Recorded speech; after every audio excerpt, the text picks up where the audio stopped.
మన దక్షిణ భారతదేశంలోనే ఇంతో అంతో మనకు ప్రశ్నించేది తత్వం ఉన్న దగ్గరనే, ఇంతో అంతో చైతన్యం ఉన్న దగ్గరనే ఇంత అరాచకం చేస్తున్నారు ఈ బ్రాహ్మణ ముండా కొడుకులు. అంటే బీజేపీ ఆర్ఎస్ చెందిన వాళ్ళు, ఈ యొక్క ఆర్యులు, ఈ సనాతన అధర్మాన్ని పొంచి పోషిస్తున్న ముండా కొడుకులు. అట్లా అంటే ఉత్తర భారతదేశంలో అసలు న్యాయం అనేది ఉన్నదా? రోడ్డు మీద జంబి కత్తులు అమ్ముతున్నారు, రోడ్డు మీద జంబి కత్తులు పట్టుకొని తిరుగుతున్నారు.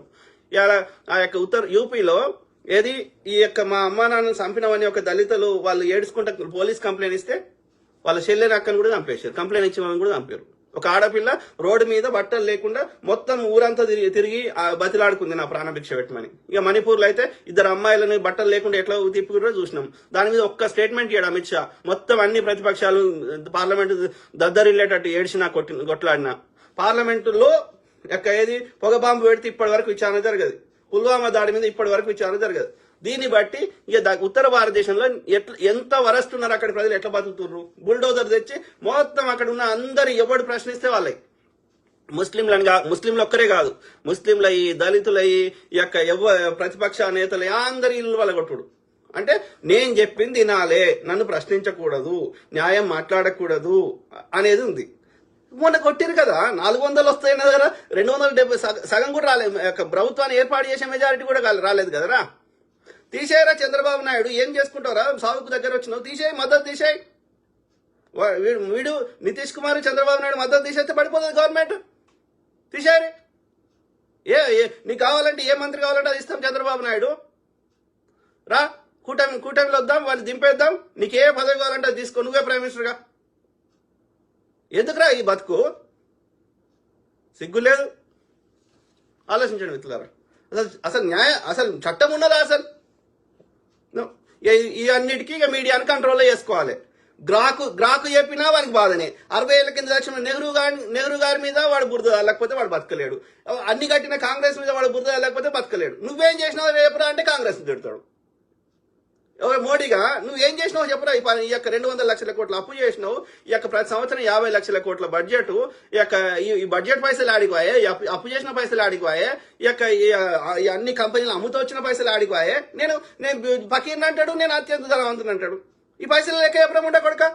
వాడు నాగార్జున సార్ కట్టిండు, నువ్వేం కట్టినావురా? వాడు శ్రీశైలం కట్టిండు, నువ్వేం కట్టినావురా? వాడు ఐఐటీలు పెట్టిండు, నువ్వేం పెట్టినావురా? ఇట్లా అడిగితే నేను దేశద్రోహిని, నేను కమ్మిని, నేను కాంగిని.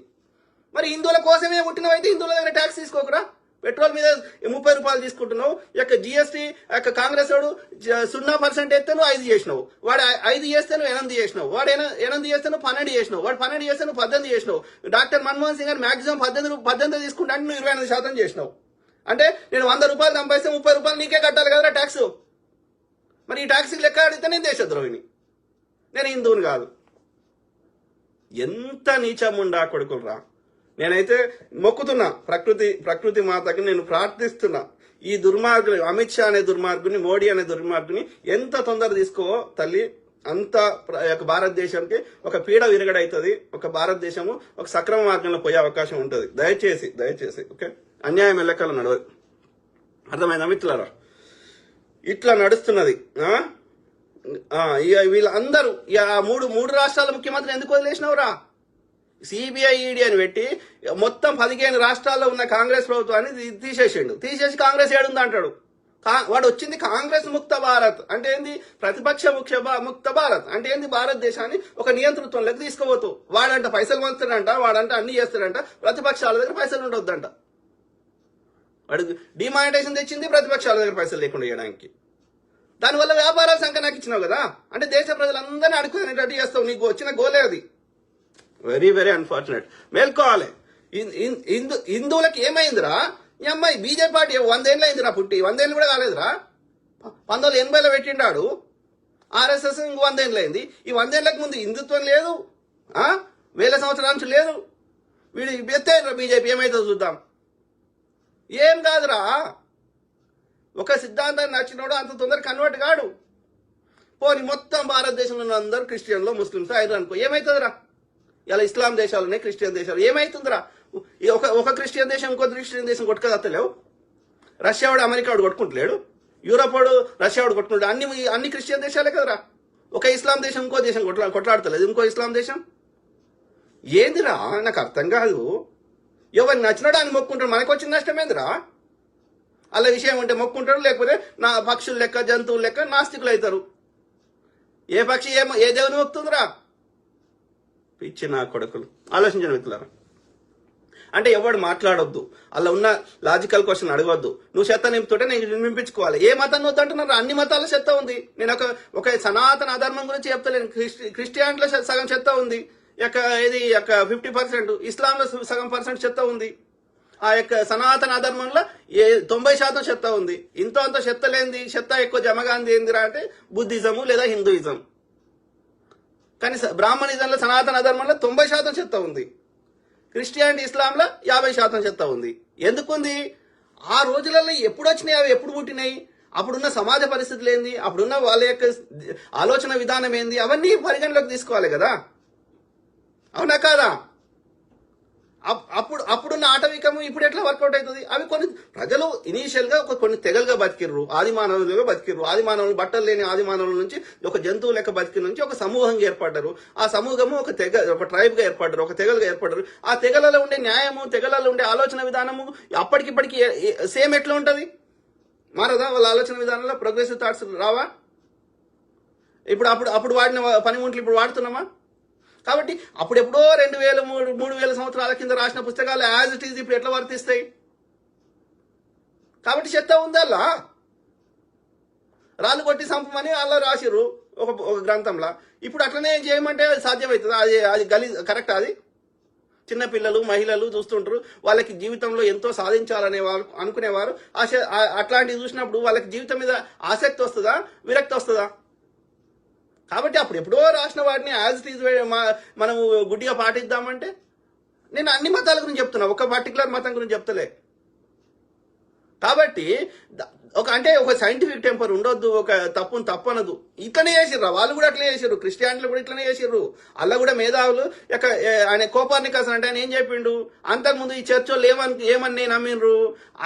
అన్ని భూమి చుట్టే తిరుగుతాయి అన్ని గ్రహాలని నమ్మిండ్రు. ఆ కోపర్నికస్ వచ్చి ఏం చెప్పిండు? ఆ గెలీలియో, ఆ యొక్క టెలిస్కోప్ ఆ గెలీలియో కనిపెట్టినాక ఏం చెప్పిండు ఆయన? ఇది కాదురా అయ్యా, ఇది అన్ని సూర్యుని చుట్టూ తిరుగుతున్నాయని ఆయన లెక్కలేసి ఆయనకు అన్ని విశ్లేషించి ఆ మేధావి చెప్తే ఈ యొక్క చర్చిలో ఉన్న పెద్దలకి నచ్చలేదు. ఎందుకంటే వాళ్ళ పెద్దరికం పడిపోతుంది, వీళ్ళు చెప్పిన దానికి భిన్నంగా చెప్పే వరకు వీళ్ళ పెద్దరికం పడిపోతుంది, వీళ్ళ ఆధిపత్యం పోతుంది, కాబట్టి చర్చికి ఒకటి రాడు అనే భయంతో ఆ కోపర్నికస్ కి విషం ఇచ్చి చంపేశారు. సోక్రటీస్ అంటే ఆయన మహనీయుడు, ఇట్లనే అందరికి ఎడ్యుకేట్ చేస్తూ వాస్తవాలు చెప్తుంటే వీళ్ళ పెద్దరికం పడిపోతుంది ఈ మూఢ విశ్వాసాలు కలిగినటువంటి ఆ క్రిస్టియానిటీలు ఉన్నవాళ్ళు, కాబట్టి ఆయనకు విషయం ఇచ్చి చంపేశారు. తర్వాత వీళ్ళే వాళ్ళ తప్పులను తెలుసుకొని ఇది వాళ్ళు చెప్పిందే కరెక్ట్ అని సైంటిఫిక్ గా రీసెర్చ్ చేసినాక సారీ చెప్పారు రీసెర్చ్ వాళ్ళు. Same thing with these waste fellows, ఈ సనాతన ధర్మాన్ని పెంచి పోషిస్తున్న గాడిద కొడుకులు.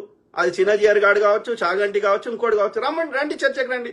ఆ శీఘ్రం స్ఖలనమైంది, ఆ యొక్క జింక కడుపులకు పోయింది, పిల్ల పుట్టిండు అంటారు. ఎట్లా పుట్టిద్దారు? అది ఎట్లా సాధ్యం రా? వానికి 4 ముఖాలు ఉన్నాయి అంటారు. ఎట్లా సాధ్యం రా? ఒక ఏమంటారు, విష్ణువుకి శివుడికి పుట్టినరు అంటారు. ఎట్లా సాధ్యం రా? అది మొగానికి. ఇట్లా మాట్లాడొద్దు, ఇది సైంటిఫిక్ అడగొద్దు. అడిగితే నేను దొంగని, నేను ఇంకోటి అంటే నువ్వు చెప్పే చెత్తని నమ్మాలి. వాడు ఎవడు రాసిండు, ఎందుకు రాసిండు, అది నిజంగా జరిగిందా, వాడు కేవలం ఊహించి రాసిండా, లేదా ఒక సింబాలిక్ రిప్రజెంటేషన్ కోసం రాసిండా, మనకి ఎలాంటి తెలియనప్పుడు నువ్వు చెత్త నింపుతావంటే మేము నింపించుకోవాలన్నారా? నేను అన్ని మతాలను అడుగుతున్నా, I'm not asking one particular religion. అర్థమైందా? కాబట్టి ఏ మతంలో అయినా ఉన్న చెత్తని మూఢ విశ్వాసాలని మనం తప్పు అని చెప్తున్నాం, ప్రజలను ఎడ్యుకేట్ చేస్తున్నాం. అందులో మంచి ఉంటే నచ్చితే పాటించండి, వేరే వాళ్ళకి నష్టం కానప్పుడు. ఎవడొద్దంటున్నాడు? ఏ మతమైనా సరే పరోపకారం చేయమని అన్ని మతాలు చెప్పినాయి. అన్ని మతాల్లో అలా ఆ పాయింట్ని పాటించండి. చెత్తని కడిగేద్దాం, విసర్జక పదార్థం రాసుకో పూసుకో అంటే రోగాలు వచ్చి చచ్చిపోతుర్రు. కాబట్టి అది వద్దని చెప్తున్నాం. తప్పేం చెప్తున్నాం? చెప్పొద్దా అట్లా? అంటే ప్రజలకు నష్టం జరుగుతుంటే మతం పేరు మీద ఏ మతమైనా సరే చూసుకుంటూ కూర్చుందామా? ఎవడు ప్రజలను ఎడ్యుకేట్ చేస్తే నీ చెత్తలో తప్పు ఉంటే నీ చెత్తని కడిగించుకో, నీ గ్రంథాలను మార్చుకో, అవి వారేసి కొత్త గ్రంథాలు రాసుకో. బ్రాహ్మణుడే పూజ చేయాలనేది నువ్వు రాసుకున్నావు అనుకో, తీసేసి కొత్త పాయింట్ పెట్టి ఏ హిందూ అయినా పూజారి కావచ్చు అని చట్టం నీ పుస్తకాలు రాసుకో, అయిపోయింది కదా. ఎవడన్నా నీ తప్పిదాన్ని ఎత్తి చూపెడితే నీ తప్పిదాలను సరిదిద్దుకోవడమే అది గొప్పతనం. కానీ ఎవడు ప్రశ్నిస్తే వాడిని సంపుతా అంటే మేమందరం అనుకుంటే మీ బ్రాహ్మణుల పని పట్టరాదా? లేదు ప్రకృతి అనుకుంటే పట్టరాదా? మళ్ళీ వాడే మనకి కర్మ సిద్ధాంతం చెప్తాడు. కర్మ సిద్ధాంతానికి మీరు అతిథులని చెప్పండి. మరి మీకు ఎండ కొట్టది, మీరు ఎండని కొట్టకుండా మీరు మీ ఒక మంత్రం వేసి కాపాడుకోగలుగుతారని చెప్పండి. ఓన్లీ శూద్రుల మీదనే ఎండ కొట్టేటట్టు ఉంటుంది, మేము మా మంత్రంతో ఏమైనా చేసుకోగలుగుతాం చెప్పండి. చిన్నజీఆర్ గారు చెప్పండి, చాగంటి గారు చెప్పండి, గరికపాటి గారు చెప్పండి, అమిత్ షా గారు చెప్పండి. When nature is not differentiating among anyone, who are you to differentiate? ఆలోచించుకోవాలి మిత్రులు. ఓకే.